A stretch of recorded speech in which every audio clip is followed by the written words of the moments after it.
especially subscription model, generally is not tested here and it doesn't work in Sri Lanka. So far from what I've done, subscription isn't. People don't want to put in their card details. Exactly. Yeah, and be charged on a frequent basis without them knowing. Exactly. So the route to go here is bundle deals. To increase AOVs.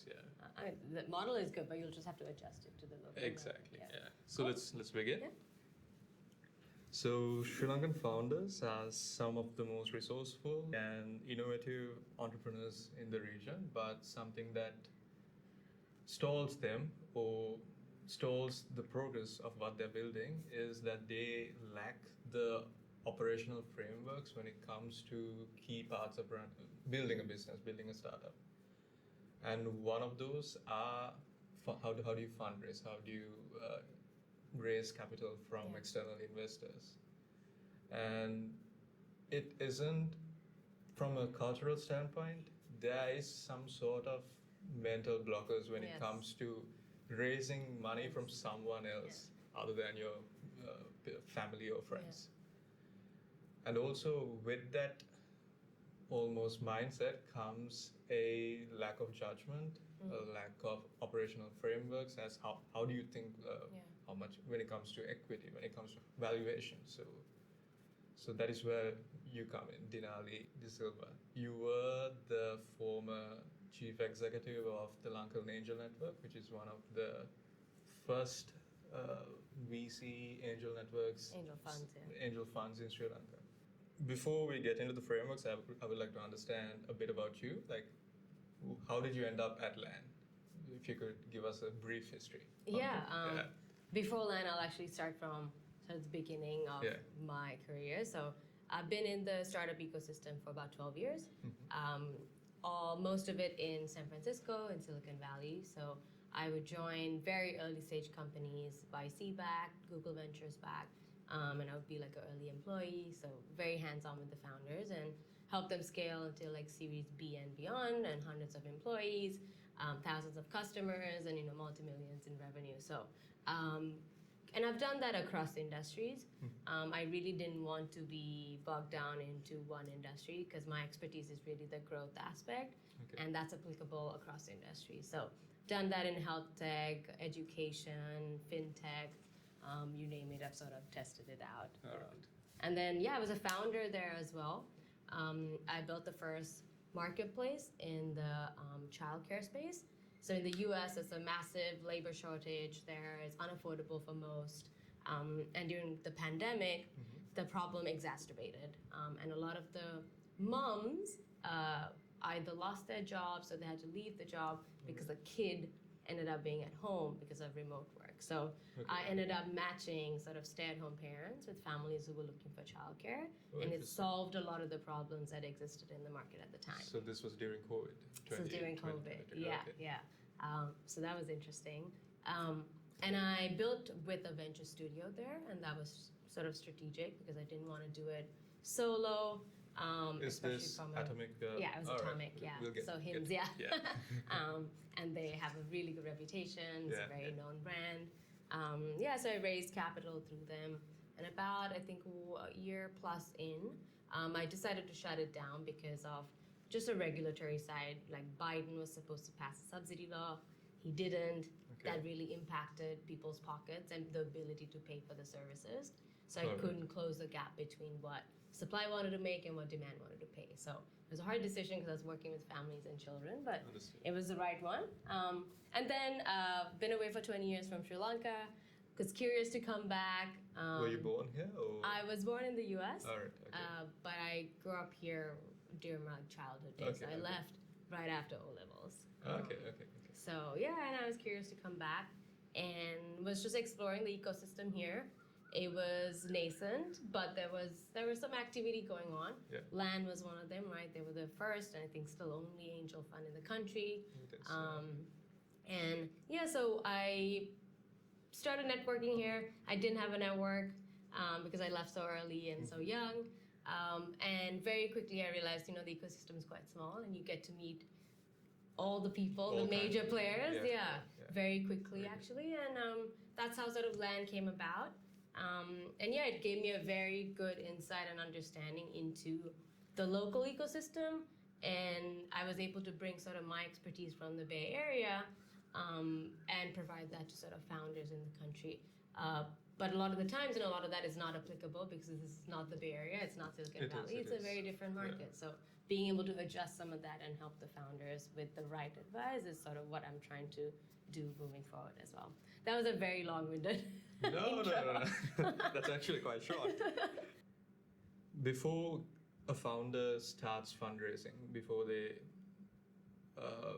even think about, okay, I want to reach out to external investors to raise funds, how do they assess whether their business should raise funds to begin with? Because there are great businesses that do not require external capital, and there are like very fundable startups that shouldn't raise to begin with. Yeah. So I think founders lose a lot of mental effort when it comes and time when it comes to thinking about this, because they don't know how to assess whether their company needs capital to begin with, or at what stage they need to raise. Is their company at a good enough traction point to pitch to investors? So maybe we could get into how a founder should, maybe a framework as to how a founder should think whether their company is a good company to pitch to investors. Yeah, so I think there's a couple of things, and also a lot of these things are not a science, it's more an art than a science, it is, right? yeah. And a lot of the times when you're deciding or thinking about fundraising, first, you need to understand that it is a full-time job. It takes away from your ability to actually build day to day. And as a founder, operate day to day exactly. as well. And as a founder, that's an opportunity cost, right? So it is a very serious decision that a founder needs to make. How I would look at it is really looking at sort of the traction that you have so far. If it's pre-revenue, don't even bother. We are not in a market where ideas are raising capital. Yeah, We're not in as that opposed stage to anymore. you see Silicon Valley startups raising 10 million. Yeah, but even there, right? It's changing. I mean, now with the AI bubble, it's gone back to the Uber days where it's a great idea, no revenue, no nothing, but I'll give you millions. But those bubbles burst, right? Yeah. So I would say first look at sort of the traction that you have, and if you don't have it, get to that point, right? Customers should be your most important aspect of your business before you go to investors, before you go to anyone else, right? Build that traction. And if you're noticing that your growth is hindered by resourcing, that's a good indicator to figure out, okay, with external capital, how much can I accelerate that growth? Okay. So it's like the growth trajectory, right? If you are hindering growth because of resourcing or capital, that's a very good indicator. Okay, maybe I should go explore external avenues. Yeah. And the other one is to really look at sort of the global market, the landscape, right? If you're building, let's say, a HIMSS equivalent, how is that looking in the rest of the world, right? Is there traction for companies like that? Are investors interested in spaces like that? Because that gives you a good indicator of their willingness to invest in a space like that and their comfort around that. Because that's important. If not, you're just going to be trying to climb an uphill battle, which is really, really difficult. A lot of these things need to combine for the timing to be right.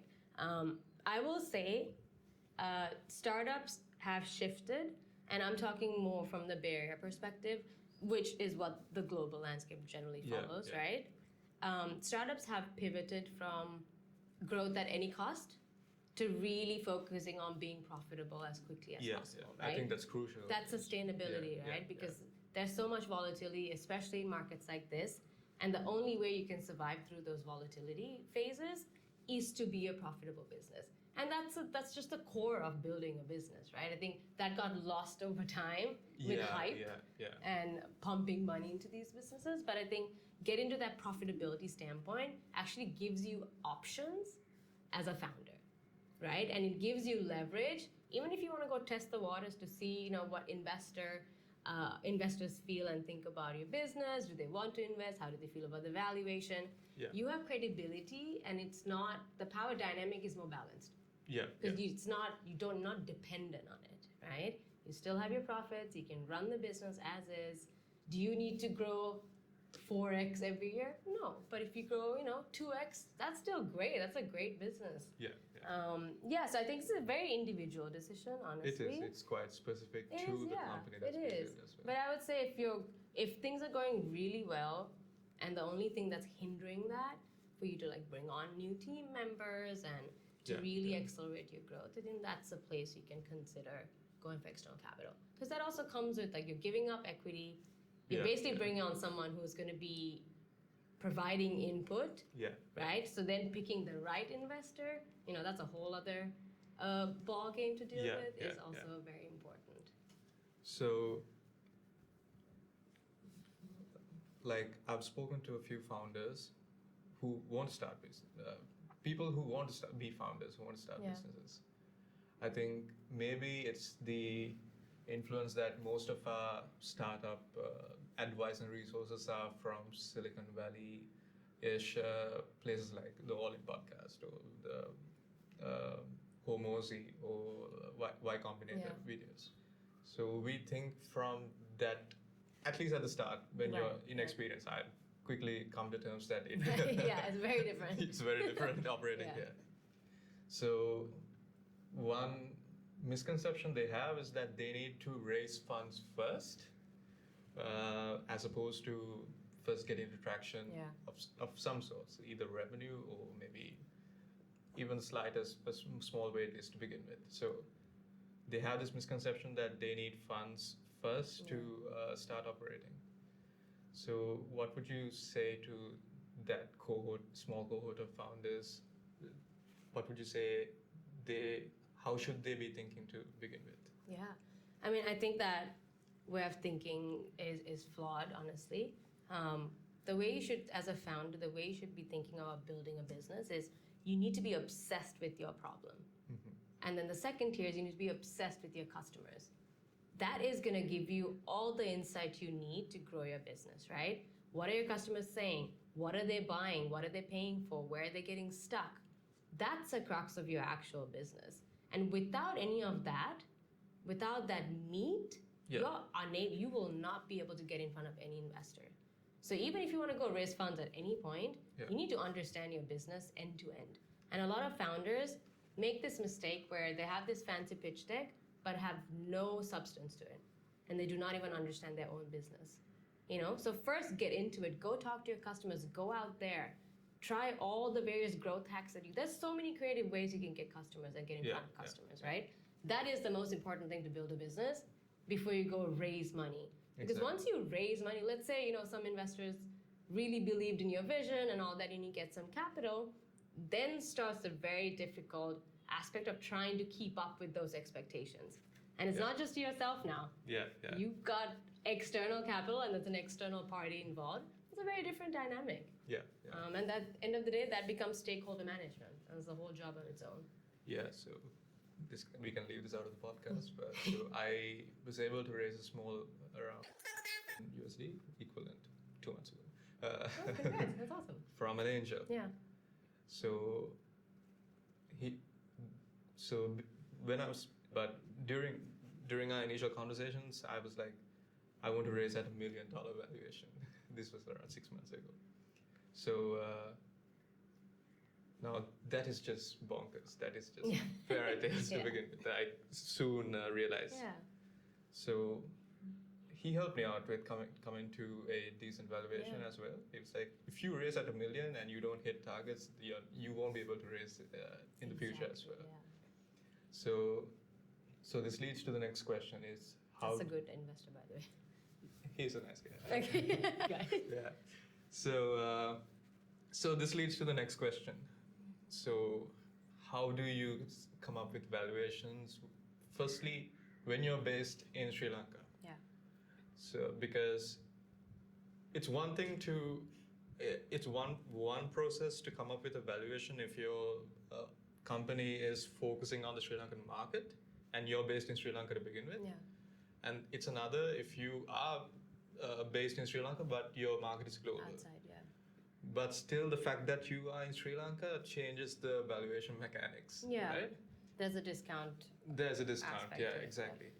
So yeah, the question is how should founders think about setting up valuations when they pitch to investors? Again, another art than a science, right? Yeah.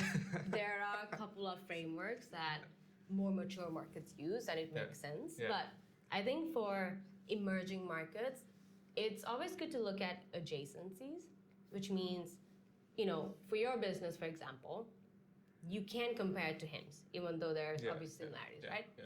Completely different market, different maturity and all that. But you can look at similar businesses in the emerging markets, in our neighborhood markets, right? Because that gives you an indicator of, okay, what's the appetite from a customer perspective even for your growth trajectory, right? Yeah. And what's the appetite from an investor perspective? And this data can be found pretty easily, right? So I think looking at adjacent markets and adjacent industries, that's a good way for you to get some level of data on, okay, what does this type of business, what does it go for? Yeah. The other way is, and you can do this two ways, right? There's a bottom-up and top-down approach. Yeah. Top-down, if you're like pre-revenue, it helps, but it's so arbitrary. It is. And the only way you can really back that up is to have a very strong go-to-market plan. Because if you're saying, I'm going to capture 1% of the global TAM or whatever, right? You need to have a very strong go-to-market plan because investors will break that apart. And I mean, sidetracking, that is the most important skill for a founder now in this AI day and age is that go-to-market stuff. And then the bottom-up approach, right? So let's say you are early revenue days, right? You have some traction, some trajectory going on, and then you just forecast that out and you list your assumptions. You really highlight your assumptions. You're not hiding them. And you have some data to back it up. Exactly. Yeah. And for an investor, that is really the most important part, right? You're not just saying it's a $10 million valuation. You're saying, hey, this is the valuation I have, and here's how I got it. Yeah. That's how you build confidence. If you're able to explain how you got to that number, not just saying, oh, HIMSS in the US is this, so hence I am doing X. If you can really back that up, like saying, hey, my revenue this year is X, here's what I forecasted out based on these assumptions I'm making. That's one data point, right? And the other, Sorry, and the forecast, is it an annual forecast or is it a 3-year forecast? Generally, it's 3 to 5 years. Okay. Because again, this is all fluff, right? Yeah. Until it becomes real, it's all fluff. But you need some framework to get to that point. I think the assumptions there is the most important part. Like, how are you getting to these points every year? And being able to talk about it openly and even being honest about the risks, the drawbacks. Investors love that. I think bringing that rawness to these conversations is really lacking for some reason. Because I think it's because of the cultural, the dynamic. They just want to impress the investors, right? But at the end of the day, you're the founder. You're the expert of your own business. Right? Investors can bring insights, and as a founder, you should even be able to figure out which advice is useful, which one is not, sift through all of that. Because there's more than enough advice. Exactly, and a lot of it is actually quite harmful. So I would say using that and then also looking at just the neighborhood markets, emerging markets. What are they doing? That's always a good indicator on sort of where your company can go. So I just want to go back to what you said about go-to-market. Maybe expand on that. How do you develop this narrative about, not just narrative, the strategy behind the go-to-market that you are proposing or pitching to an investor? How do you actually build it? So, and I'll give you some context on what the landscape and ecosystem is looking like, right? So when, pre-AI days, so when I was in San Francisco, software engineers and product managers were the most valued resource of a company, right? Highest paid, highest value. Now, within like 8 years, it's completely shifted. Now the most important part is marketeers. The person who can sell. Because now building a product is very easy. all of that is very, very easy. Now getting the customer's attention is the hardest part, right? And that's what I am generally stating as go-to-market is how do you get in front of your customers, right? And identifying who your customers and what that niche is. Yeah. So that is the most important skill. Sure, AI can help with a lot of those, but the actual selling part is actually still quite human for the most part, depending on what type of solution you have. So in terms of the go-to-market, so early days, I always recommend founders before they go down the route of paying to get your customers, you need to test out if your customers are actually interested coming in organically, if they know about what you're doing. Yeah. If they know about the problem you're solving, are they willing to come on board organically? So to test that, this is what you call growth hacks, right? These are creative ways that are not in some playbook that you figured out how to get in front of your customers. So when I was building my company, I was doing all kinds of crazy things. But those crazy things ended up being my most effective customer acquisition tactics. Versus doing Facebook ads or the traditional ways of going about it. I think a bulk of our users, they came through Reddit as well. Exactly. Completely free of charge. Facebook groups, Reddit threads. Those are very, very powerful mechanisms. Just to note to anyone that's listening, there is a good bunch of tech literate and high intent buyers on Reddit in Sri Lanka. Because they're the ones, they go there to complain. Yeah. So that's something I realized, not out of intention. Exactly. So you're already doing some of those, hacky ways. Yeah. So when it comes to building companies in Sri Lanka and companies that require capital to scale. When it comes to pitching to investor funds, so individual investors, one bottleneck that they see is that the Sri Lankan market doesn't have enough of, the market doesn't have the depth to get to maybe a 10x return within a time span of 2 to 3 years. That's insane, by the way. Yeah, but it is the reality of things. They see that as a ceiling. So how do you build, so given that that is the reality, do you change your business? Should you pivot your business plan to get to such a velocity of revenue? Or do you start aiming at bigger markets to begin with from the get-go? Or how do you pitch to the investor and change his perception on how this could work in a market like Sri Lanka? Yeah, that's that's multi-pronged. Multi-pronged. We can. So I think it depends on the type of business, right? Is it a B2B SaaS or is it, let's say, like a DeepTech or like a biotech company, right? If it's a B2B SaaS, going outside of your local market, it's possible. It's still very difficult. When I see pitch decks where founders are like, year 1, capture Sri Lanka. Year 2, capture Southeast Asia. Going outside of your market is very difficult. It is. Because it's not your area of expertise. You don't understand the region. You're catching up, right? Because you're competing with a local founder who understands the market in and out. Who has the relationships. Exactly. So, yes, it's possible, but it takes effort. It's a commitment, right? So I always tell founders, start with the market that you know the best. Whether that's Sri Lanka, where if you're from somewhere else, start with your local market. Because that's what you understand the best. And that's where you have your connections, that's where you understand your customers. And that's really important because that's your leverage, that's your added advantage to get to market as quickly as possible and capture market share as quickly as possible. And after that, then you do need to go outside of Sri Lanka because Sri Lanka is too small, but it's a great launch pad. It's a great way to test the market. And you can capture a percentage of the market depending on what type of solution you have. So after that, you need to figure out, and there's a lot of frameworks that's out there to figure out what are the next markets you should go to, right? Again, depends on the solution.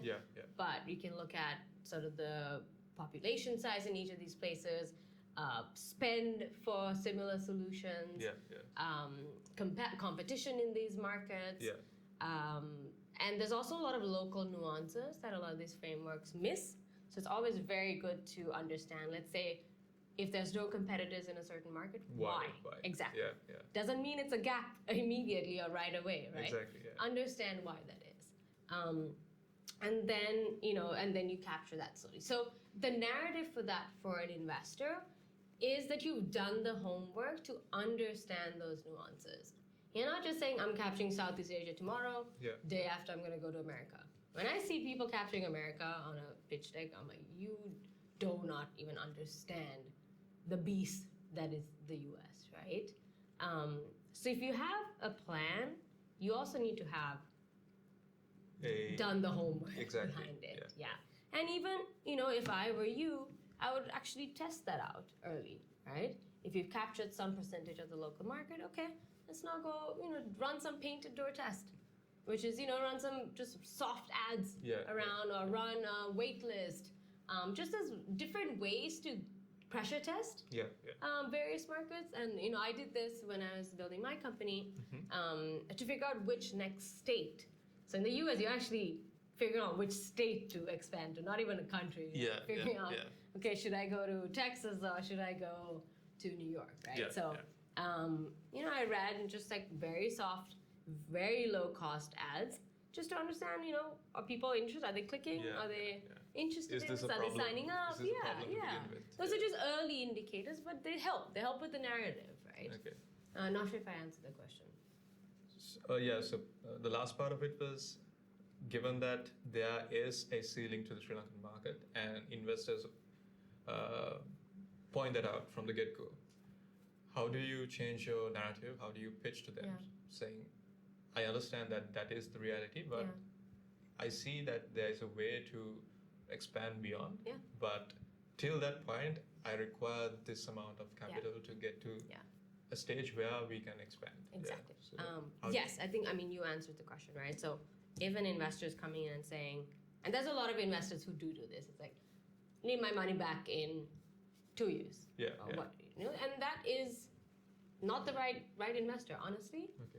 Because there is an investor education gap in the country where investors have unrealistic, but it's also coming from the traditional investment landscape. Exactly. It's not a startup investment landscape, right? Startup investment in this country is very new. There's a few investors who've been doing, angels who've been doing it for a long time. They understand the VC math game. And if investors don't understand the numbers game, it's a probability game, right? 90% of startups fail. So if you're looking to make your money back quickly, startups are not the right investment for you. And I always tell founders this in this country especially, as much as the investor is vetting you, you need to vet the investor. It is a two-way relationship because you are going to be in a marriage with this investor for a very long time. Yes, there's a power imbalance, there's a power dynamic, right? They're coming in with money, but you're about to give them, a return. Exactly. That's how we should think about it. And if, to me, that's a bit of a red flag because angel investors should be investing in you as the founder. Because that's all the other stuff's fluff in the beginning, right? All they care about is you. They trust you as the founder to be able to figure out whatever comes your way. Because honestly, what you're solving today is not going to be what you're solving down the line. There's going to be many pivots along the way, right? So it's patient capital that's required. And angels are the most important aspect of this equation in this market. In this stage and in this market. And if they are unable to understand the basics of early stage investment, then it's an uphill battle. I know it's difficult to say no to capital, but just think about the long-term impact on you as a founder and on the company. And diluting yourself at a very early stage. So, I would say as hard as it is, that is not the right founder for you if they don't understand that it's patient I've actually capital. pitched to a couple of investors. They make the valuation based on the traditional business cash flow projections. and then they want more than half the company. Yeah, yeah. There's a lot of that. Like, it's crazy. Yeah, so. But I will say, I think there's also a misconception that there isn't enough local capital. I think there is, especially from a diaspora is getting involved with the startup and investment landscape. And there are very active angel investments, not a massive number, but there are. So I think, and being in this country, like, it is very easy to get an intro to these people, get in front of these people. And I will also say, getting an angel investment from someone, you need to build the relationship, right? You need to be sitting with them. Shout out to Chalinda from N Ventures. He does a really good job of this, of just sending updates, constant updates. He always tells founders, even if it's a no, even if they don't want to invest in you today, just add them to your list of updates. Hey, just hit this milestone. Hey, I just got X customer. Just keep them warm. Just go grab a coffee with them. It's a long process. I always equate it to, dating. It's a long process, and not every investor is the right investor for you. And I think more than the capital, founders should also just look into what value can the investor bring to accelerate your growth, right? Which means, what doors can they open? If it's a fintech, do they know someone at central bank, right? That's really important, and that's very difficult to get in front of. What connections and doors can they open? Beyond simply capital. Exactly. And some investors honestly just want to put the capital, and that's fine. But you as a founder need to figure out if that's sufficient for you, or are there other needs that you need to have met, and who can bring that for you? Yeah, so I have a few friends that are building in the MedTech, DeepTech space. Yeah. So obviously they're having a really hard time raising capital in Sri Lanka. Should they look to pitching to foreign? Should that be their strategy, or is there any way they can build the company with the support of local investment funds? Tricky, and I'm curious what the solution is, but I think for a lot of these, MedTech, just to add, because there are R&D, certification, and development cycles. They extend more than 3-4 years. So it's still in this very, very early stage. Yeah. Okay, so in that case, you are right. I think there's not a lot of investment that's going into these spaces, even globally, honestly, because it just takes a lot longer to even get into the market, right? If they do need the capital to even start off, and there are some companies that do need that, I would say looking into external, outside the country capital might be the way to go about it, because there are certain funds and certain VCs that focus in industries like that, who understand that it takes a long time. They require early capital to get it off the ground. But markets like the UAE, they have government mandates to invest into certain industries. Okay. And those markets tend to not have the expertise in-house. So then they will be open to investing externally. Exactly. Okay. So there are markets, but again, that is fundraising is a difficult job. So just be patient with. But it's a very difficult job. You mentioned earlier that you should look at fundraising as a full-time job. But in reality, you're operating with a team of 3 people. Exactly. And you have to put in a chunk of your day to the operational aspect as well. You have to. So there is a dilution focus when it comes to that, and I think that is the reality that we're working with. Sorry, to add to that, I think something we haven't discussed at all, especially with DeepTech and biotech and all of that, is grants is an option too. And especially, again, governments like Singapore, UAE, Australia, they have very government-driven grants that they offer founders in these specific industries. So even looking at those options might not be a bad option at all for a lot of the founders. Understood. Yeah. So I just want to get into a bit more accounting technical side of things, due diligence side of things. I've heard that some deals, they fall off at this stage. So just to be proactive, how should founders organize their books? How should they set up a data room? Could you give a brief intro to what a data room is and what should be included in it? How should you maintain it? Yeah, that's the question. Yeah, so there's a lot of tools now. Like Carta does a great job on providing Carta. They do a great job on helping founders with this early stage, getting the documentation right for investors. So a data room is essentially everything that you have for your company, basically evidence. Yeah. Evidence for investors to look at to ensure that what you've been saying this whole time, you have data to back it up. Yeah. So what that includes generally for early stage companies is the financials. And I'll go into the details for that, but it's essentially financials and anything that's like legal contracts and all of that. Okay. Within financials, there's multiple things. So there's cap table. This is where founders really fall off. Once it gets to the point of, okay, now an investor wants to invest, it's like not having your cap table cleaned up, not even having a clear understanding on founder equity. What do you mean by cleaned up? Meaning like having it documented. Oh, okay, yeah. Okay. And then there's bank statements, right? Having that for 6 to 12 months already in place, especially here, I think it takes a long time to get these. I've heard it takes a very, very long time to get these documentation. Part of the journey. Yeah. And then some sort of, the financial forecast, if you've presented one in the past to investors, just having the full layout of that, the full Excel sheet or whatever. It doesn't need to be anything fancy, honestly. To start off, having a Google Drive with all this is completely fine. Yeah. You don't need to build this massive database, but there's also tools that do have that already. So figure out what works for you.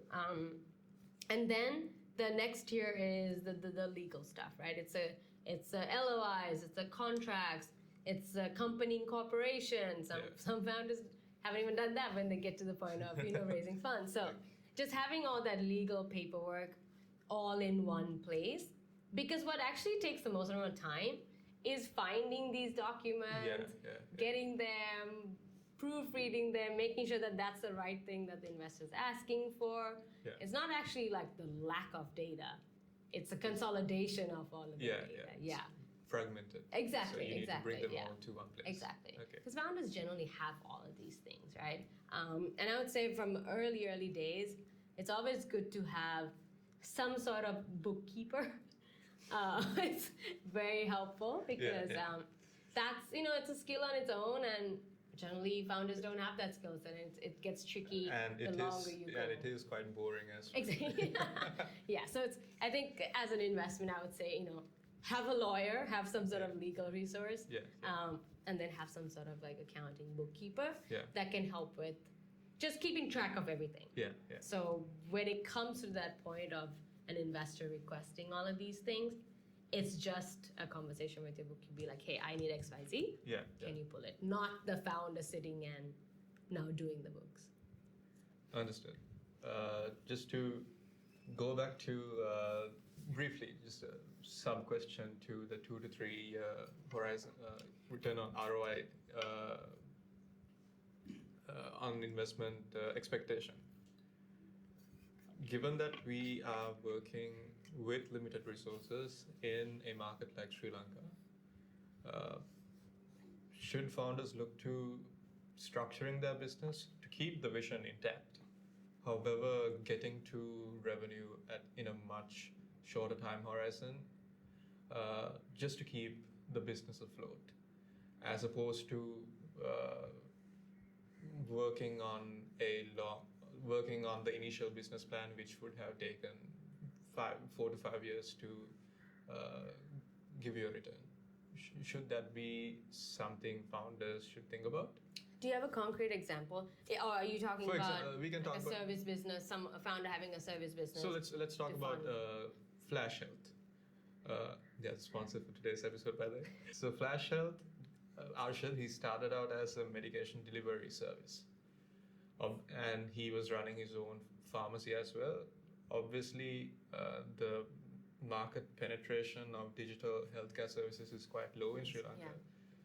Yeah. And the margins from a pharmacy delivery service is quite thin. Yeah. So he whilst running that medication and digital healthcare business, he introduced a corporate offering, and now that's their cash cow for the business, and that is helping build to his end vision that he already had, and it has massively helped him sustain the business throughout these 5 years through all these economic shocks, COVID and all that. So that's one example as to getting to revenue faster as opposed to building for expecting a return maybe 4 to 5 years in the future.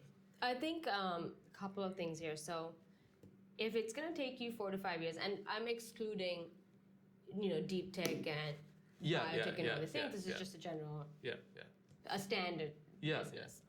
It's going to take you 4 to 5 years in this market. I think I would really look into why that is. Okay. Because, like we were talking about before, getting something up and running is very easy right now. The problem right now is getting in front of your customers, right? It is, yeah. And if that is going to take you 4 to 5 years, there's something there. Whether it's like I'm not talking in a pure revenue standpoint. I'm talking in a profit and return on investment standpoint. Because obviously you can get to revenue at a shorter time frame. But is that revenue large enough to sustain? Yeah. So I think in terms of the should you go for an adjacent vertical or business model or something like that, the calculation needs to include how much time and effort are you putting into X and what's the ROI on that? Yeah. And does that have any relevance to you pushing your core thesis forward, right? Because by the time you're investing all of that in here, the reality is the other part of the business is going to suffer. It is very difficult to do. It is a huge dilution in focus. Yeah, it's very difficult to do 2 things very well. Humans are terrible at multitasking. Yeah, even though we like to believe that we're good at it. There's a lot of data to prove otherwise. I asked this question from Arshad as well when I had him. The reason this is quite pertinent, this question is quite pertinent to me is because what I'm building similar to him is in sorts, I had to dilute my focus as well because these are almost micro brands because the hair loss vertical is one brand in itself. And then the female health, female wellness side of things is another brand. So these are multiple product lines that I have to build. And it has been done in the US, in India, in Singapore, so it is possible. Right. But at the same time, from a capital allocation standpoint, those markets, they had the initial capex to spend to diversify into these multiple verticals. And secondly, they also had the market. They were catering to a market that wasn't price sensitive. For example, there's a massive player in India called Mosaic Wellness, counterpart to him is in India. So they operate as a house of brands. They have one brand for kids, one brand for men, one brand for women. So I think my belief, at least the assumption that I'm making, is that is the way to go in Sri Lanka as well. Versus what's the alternative that you're thinking about? The alternative is just building in one vertical and getting it to a certain state, I see. So if it's, let's say, hair loss, and you only focus, just focusing on hair loss. But I believe that maybe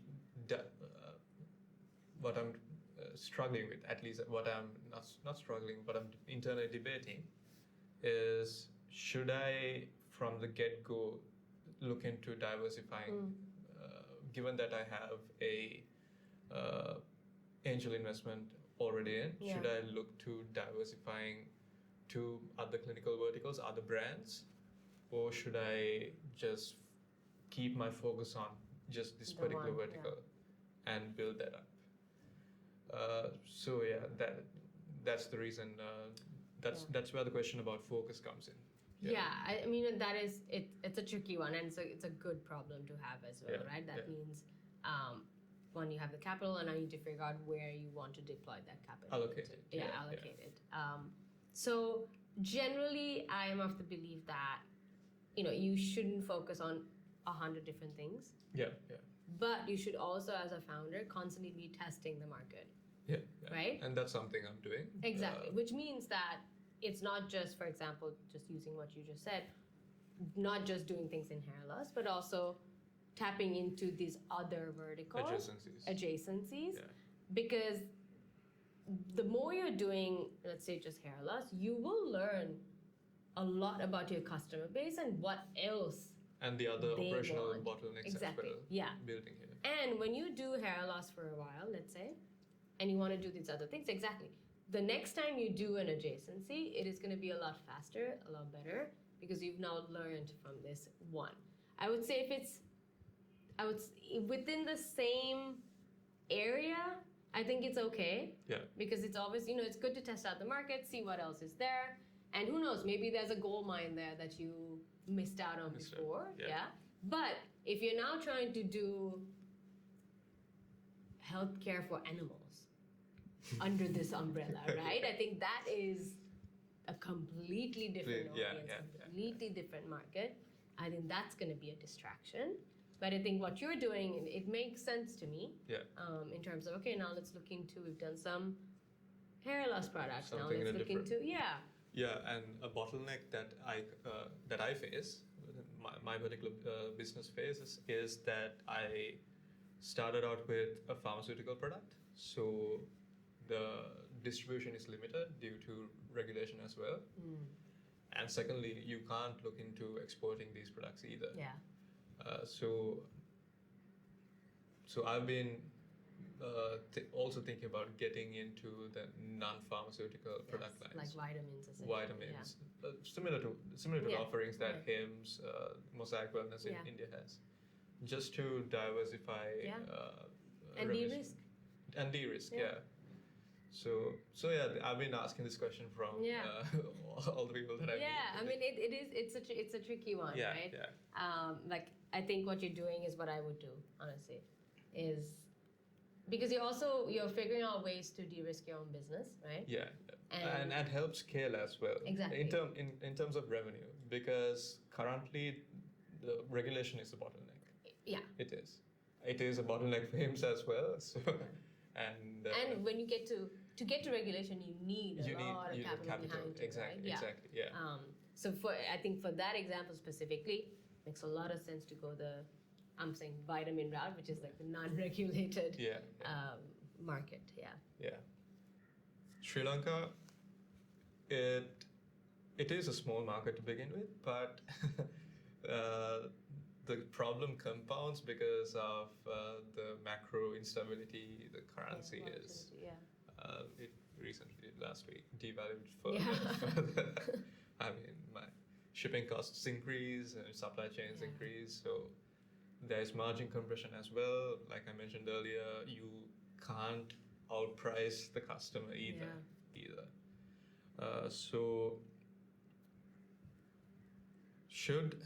So the last podcast I had, it was with Dular. He runs a purely export-based company. So he was like completely shielded and safeguarded against these macro shocks. He was basically anti-fragile, like it helped his business. Should Sri Lankan founders look to having a foreign income, export-based revenue? Should they, talking about dilution, should they have part of their company catering to a export-based market? Should founders look to having part of their business catering to international customers? So I think the answer is yes, but it's not as easy as... It is not easy. one would think, right? And it goes back to sort of how you're going to scale your company. I think still having some presence, you need to first test. Yeah, test it somewhere, right? I think the predominant point that you made throughout is initially testing it out. Yeah, exactly. Because if you're trying to test in an international market, and I'm leaving services out of this, because services is different, right? Someone needs a software engineer, great, they can get someone from anywhere, and that doesn't matter. I'm talking about more product-based businesses. So you need to first figure out what market adoption and interest is going to look like, right? It is a lot harder to do that in a market you don't fully understand.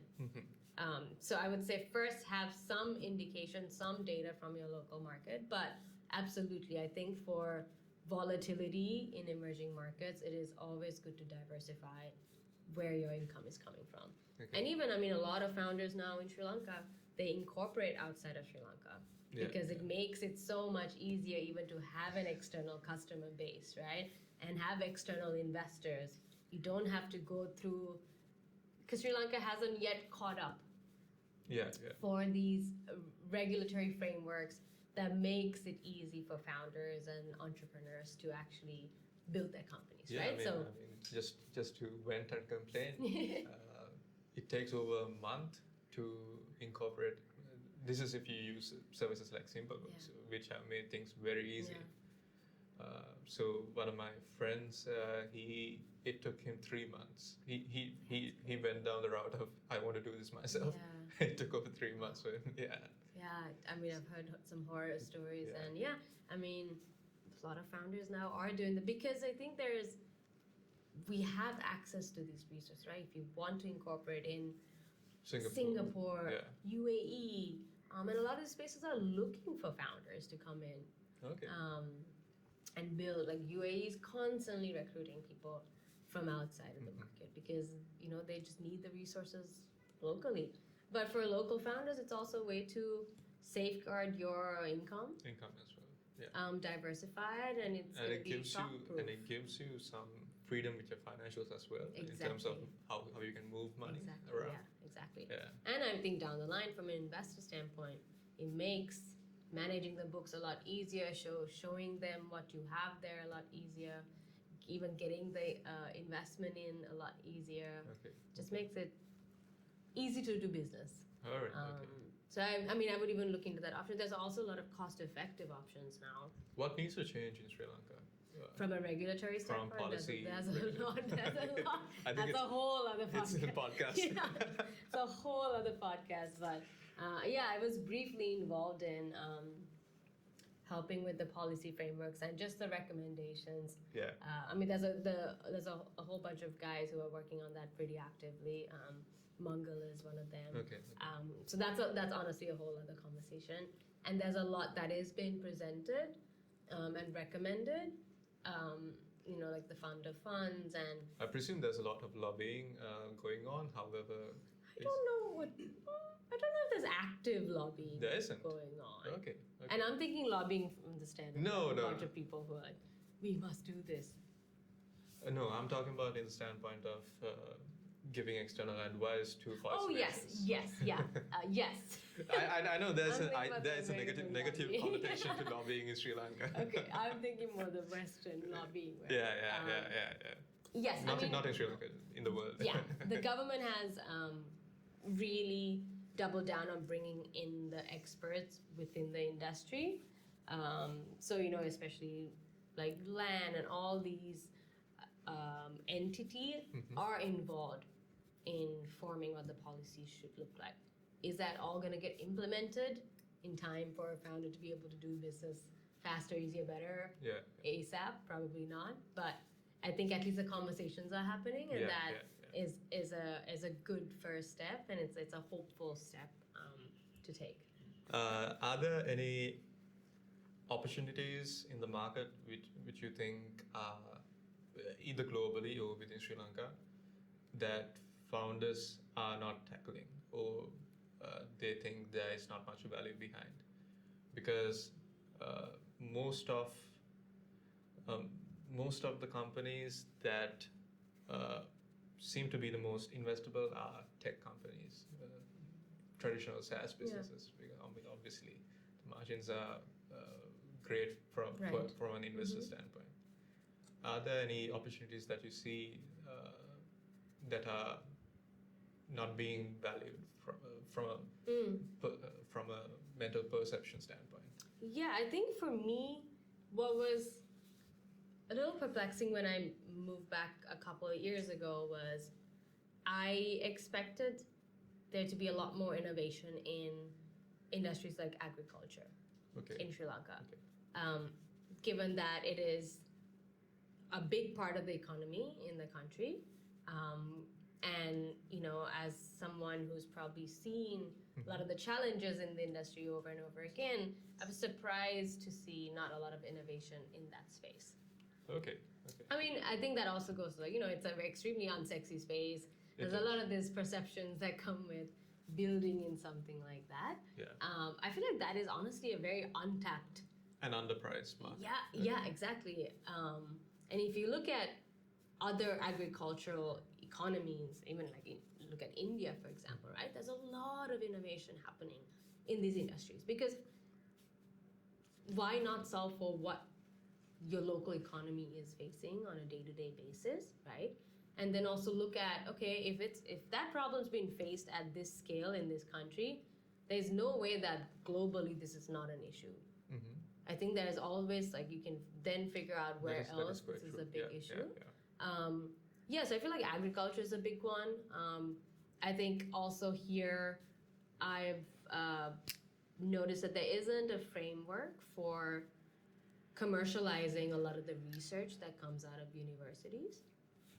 Yeah, there is. And beyond commercializing, there's lack of funding as well in terms of backing said research. Yeah. And I think that's it's a mental block in a lot of ways, right? Because a lot of these graduates, they have to survive, so they go get a job, which is honestly understandable. They can't focus on research that's underfunded. There's no support around it. So I think, and this is where honestly, from a federal government level, where there can be some help that they can funnel into this space, because a lot of this is really where IP stands, right? This is where a lot of the IP is sitting, and now it's just in some locker room somewhere. It is. In a file cabinet locked away, right? None of it is being tested in the market. None of it is being commercialized.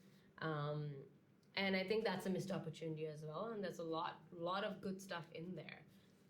And in terms of other untapped opportunities, I think education is one. It's also a big. It is. It's a big beast, right? Something I want to get into down the line. Yeah. You do want to? Yes. Yeah. I think I'm quite passionate. I'm more passionate about really? it. Yeah. I mean, education, I don't see a lot of innovation at all. Yeah. Happening. The Sri Lankan I don't want to get political. We can cut this one. The education system. The education system. It's almost perverse to some extent in Sri Lanka. Yeah. There are capitalist industries booming within this so-called socialist free education framework, selling the dream for free education, and it's just. It's broken. Yeah, and just from a psychological standpoint, education is very mind-narrowing as opposed to exactly. Yes. Expanding. There's no critical thinking. There's no critical thinking. Exactly. Yeah.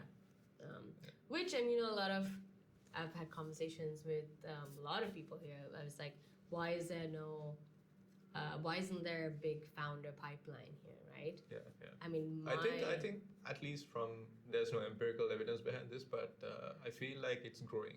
100%. Yeah. I mean, I was honestly, when I moved here 2 years ago, I was surprised.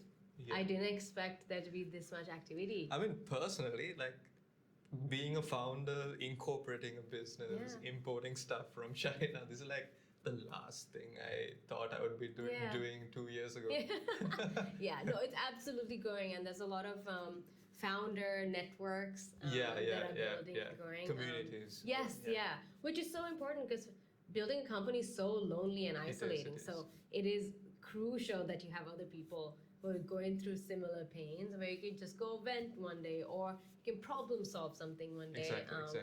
So yeah, I think there's a lot of these that are coming up, which is awesome. Southern Innovation Hub is one in the south, which is really cool because it doesn't exist.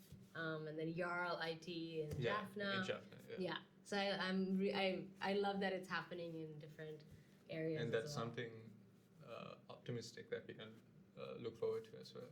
Absolutely. The fact that there is a mindset shift in the generations that are coming. Yeah. Yeah. Definitely. And a lot of the founders are like enjoying the process.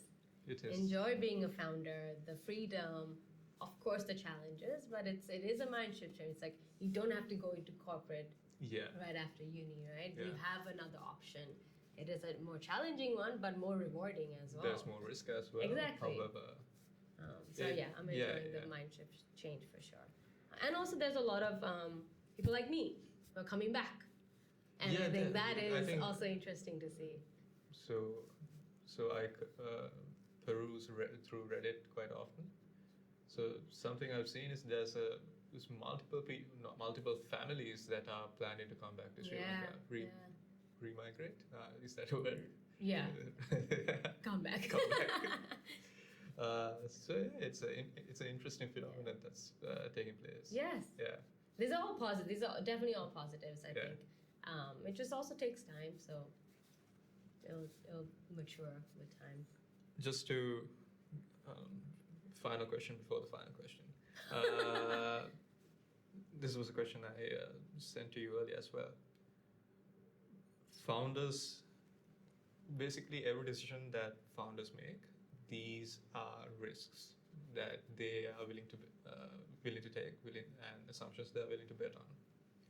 So something I'm personally prone to is, I would say I'm not so risk averse, but when it comes to the operational side of things, when it comes to marketing spend, when it comes to spend on inventory, I tend to be more conservative because resources are limited. Yeah. So I just read this briefly that founders should be very risk averse when it comes to very conservative when it comes to certain decisions that they make, be it financial, or be it operational, and there are some bets that they should be almost risk averse to taking. Some bets they should make. This is a very open-ended question. There's nothing. There's no science to it. Sorry. In the Sri Lankan context, what risks? Where should a founder be very conservative as to not break their business by making such bets? And you're talking within the framework of the business, right? Within the business. Operationally. Yeah. Yeah. So I think resourcing is one where, especially now, adding headcount and adding headcount quickly might not be the best path forward, because now there's actually enough resourcing where you can do a lot of this without adding a lot of headcount, right? Mm-hmm. And if you're adding a headcount, that person, you essentially need to figure out how much ROI is that person bringing in. Yeah. Right? That's a calculation you need to make, because I think previously there was a trend where soon as you raise money, soon as you bring some capital, you go and hire. Not just one, you hire a lot of people, right? Yeah. I think the market is moving away from that quite a lot now. And I think that's an area where, and I'm not saying it's a risk-averse decision, it is a smarter way to run the business, is, staying lean as possible for as long as possible. Gung-ho about the lean methodology. Okay. And building as lean as possible, because it also allows you to pivot quickly, make decisions faster. Don't get me wrong, there is a time and point to expand at that scale, but I think staying lean for as long as possible. And when I meet with founders, the ones that I am really bullish about are the ones who can hack through anything. And when I say hack, is throwing money at the problem is not the first way of going about it. Yeah, it isn't. It's finding alternate ways to solve your problem. You think that capital is the bottleneck, but you soon realize it isn't. It isn't. I actually think that's an advantage. Yeah. It makes you a better founder. Because whenever you do get the capital, then you know how to utilize the capital. Yeah. And in terms of where founders should just go all in terms of taking risks, what departments, what parts of the business should they take that massive risk? I think on the anything that falls under the growth phase, which is if it's product expansion, if it's anything to do with getting in front of more customers as quickly as Getting possible. in front of more customers. Okay. Yeah. Because that's a crux of any business, right? Yeah. You can have, I always tell founders, you don't need a fancy brand and a fancy, all of these things that you spend money on up front. If you don't have a customer base, none of that matters. None of that matters, right? So risks need to be taken as to expanding your customer base. Exactly. So that's exactly. Okay. And I think I am very bullish on being very close to your customers for as long as possible, because they are the ones who are going to give you the best insights. Yes, the best insights that you're not going to find anywhere, and that's your advantage to the business too, right? That's what no one else has access to. So I would say being in front of your customers and getting more customers, that's where you should be taking a lot of the risk on. That's where you should be, if you need to spend capital on, that's where I would focus that effort on. Final question. So for first-time founders, I think most of the people that will review this are first-time founders with no prior experience in either startups, raising capital, or business to begin with. Is that rain? Rain, right? Oh my God. No, yeah, it is rain. So, capital to begin with. So when they go to pitch to investors, given that they have already figured out, okay, I need to raise, they've got all those things down. Now they are carrying their pitch deck and walking towards investors. Initially you just go blank. Yeah. There is this sort of pressure that you put on yourself, and also you because pitching is a sales process, right? So you still haven't gotten the art of it down. Is there some sort of mental framework that you would give us advice to these founders to think while presenting, like some key insight that would make the pitching process much less grueling than it's perceived to be. This was one of my favorite topics. I help founders with pitching a lot all the time. It's practice. I know it's not a sexy answer, but it's practice. Okay. It's just going through your pitch over and over. Pitch to anyone. Yeah. Pitch to your girlfriend. Pitch to anyone, right? And just going through that over and over and over and over again, because it becomes second nature at that point. Right. And I think also believing that you are the expert in this, so you know your business inside out. And if you don't, that's another problem. You first go figure out your numbers and your business. But I think having that confidence allows you to sort of breathe in those moments, right? Breathe easy, yes. Breathe easy, yeah, exactly. And also, I think from a founder perspective, you need to be practicing for months, honestly. Especially, I think here it's a skill. It's a sales skill that you need to learn. It is not something people are born with. It's a skill that founders need to learn. So approach it that way. If you're going to learn something new, what are you going to do, right? You're going to practice it. You're going to try different ways of doing it. It's the same process that needs to be followed to become a good founder, good salesman for your business, essentially, right? And the other side of it is, I've also noticed here there's a misconception on the fundraising process. Okay. It's a numbers game. Okay. You will be pitching to hundreds of investors. Understood. And hoping that, a percentage of that responds or comes back to you, and then hoping that one of those will invest in you, right? Understood. So it is this funnel Okay. that, you need to go broad on the top. I'm saying broad, but as a founder, you also need to do your research. Do some diligence as well. Yes.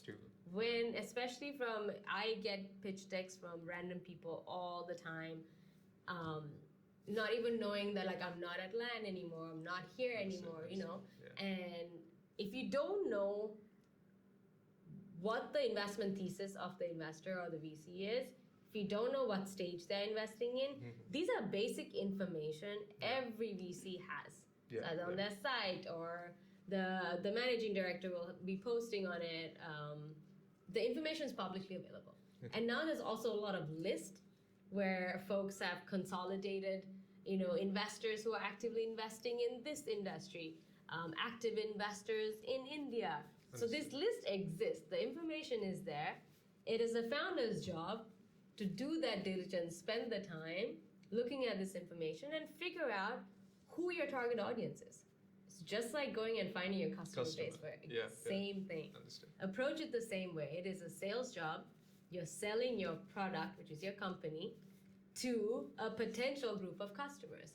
You got to figure out the ICPs. It's the same thing. Yeah. And a lot of founders forget to do that. And then just blank email a bunch of investors. Most of them are not relevant. Most of them don't invest in that stage, not in that industry. So you got to fine tune that first. So that's on that side of things, doing the diligence from an investor standpoint. Yeah. And then the other side is just practice, honestly. Practice. Just make it second nature. Yes, yeah. I mean, even doing it, to this day, when I have to do speeches and all that, I am talking to myself in the mirror. But it helps. It helps me become more comfortable with what I have to go share. Practice makes perfect. Truly, Like it is adage. extremely unsexy. But, and I would say also, it's good especially if you have a founder community, just pitching to them as well and just getting feedback. Because I think there's plenty of public resources on how to pitch, what to say, what your pitch deck should look like. There's a lot of great resources out there. Are pitch decks crucial? Yes, there is such a thing as bad pitch decks. Okay. I have seen pitch decks where they don't define the problem they're solving. Understood. So there's a lot of frameworks on very, very good pitch decks, and how to build one. I mean, there's templates already that you can just plug in, right? But I do think a pitch deck is important to communicate very quickly, very succinctly to an investor. What is the problem you're solving? What's the solution? Who's your customer base? And what's the ask? And there's a few in between here and there. Yeah. But if you're unable to provide that and define that, you shouldn't be fundraising in the first place, right? And I've also seen a lot of pitch decks that are very, very text heavy. You need to think of it this way, right? As a generation who is on social media a lot, our attention span is 30 seconds. Less than that. Right? Investors spend, I know if it's a good pitch deck or if it's a bad one within the first 2 slides. All right. Okay. Investors so what should those 2 slides be? It should be compelling enough to define your problem really, really well. And simply. You shouldn't be using all these texts, right? It's a hook. Okay. It's a hook. The pitch deck is your first step into getting a conversation. All right. Okay. That's how you should look at it. So the pitch deck should be the hook. How do you make your business attractive enough for the investor to become more curious, to want to ask more questions? Understood. It's not the place where providing all of the information. It's not your data room. It's not. It's not at all. It's a sales tool. Okay. It's a sales tool, right? It's how do you get them to be like, interesting? How do you get that initial bit of attention? Exactly. Okay. Exactly. As opposed to describing the whole business, because I think I'm guilty of that. But basically, the initial perception is a pitch deck is something that explicitly describes every aspect of your business, from problem, solution, traction, and all that. Yeah. I mean, those are topics you need to include, but not the whole story, in a very succinct way. And this is where, again, I would go back to look at the successful pitch decks that are out there that have fundraised. These are public now. You can really just go and look at every single slide these people have built and replicate it. Why do something that has already been done really well? Don't reinvent the wheel. Just sort of follow what's been done really well. Just to round things up, any advice you would give me as a first-time founder that we've not spoken about right now? It doesn't have to be explicitly operational. I mean, I think from the little that we've discussed about the business, I would just say be bold.